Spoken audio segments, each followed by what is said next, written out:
Well, let's get some reaction then from Moscow. Our correspondent Daniel Hawkins is standing by. Daniel, how significant do you think this call is today?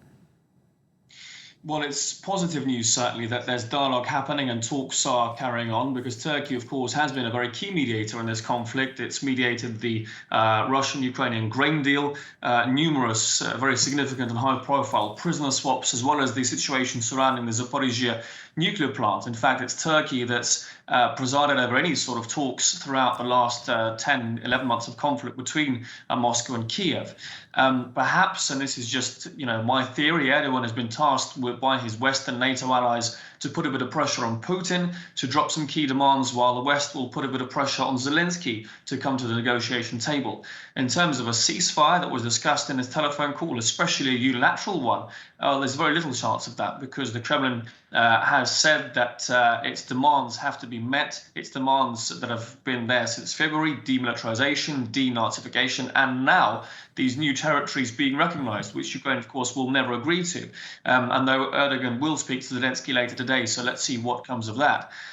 Turkey will continue to mediate and to engage with Russia as long as it sees a benefit for itself, because, of course, the other topics discussed in this telephone conversation were the creation of a Russian-sponsored gas hub in Turkey, as well as the solution, some sort of solution for the Syria crisis. That follows a meeting here in Moscow between the Turkish and Russian and Syrian defense ministers for the first time in over a decade.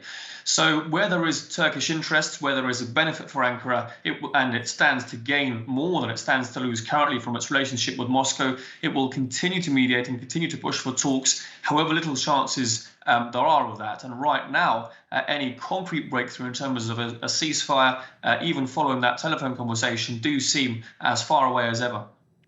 Now, Erdogan, Daniel, is not the only public figure who's calling for a ceasefire at the moment. The head of the Russian Orthodox Church is also talking about a truce over the Orthodox Christmas holiday, which takes place this weekend. But it sounds like, from what you're saying, momentum isn't actually building towards a ceasefire on the ground.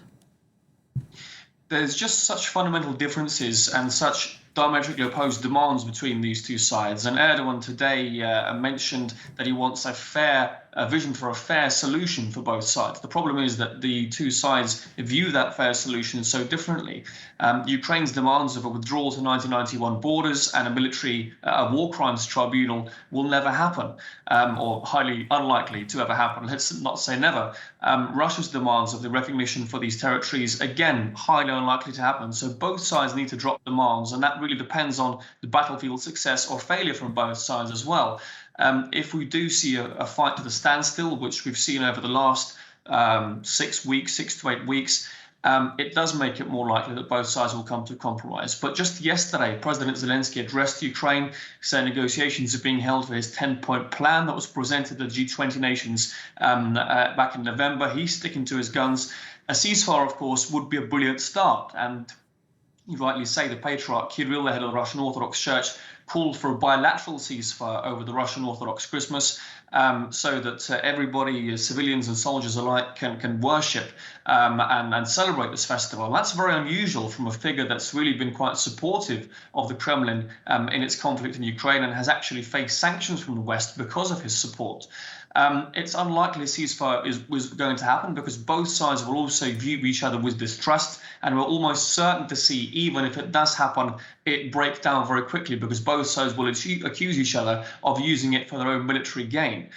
There has been consensus for a while, even among Western officials and analysts, that this war will end around the negotiation table, not in an outright defeat of one side. Both sides have taken heavy losses. Both sides see this war as unsustainable.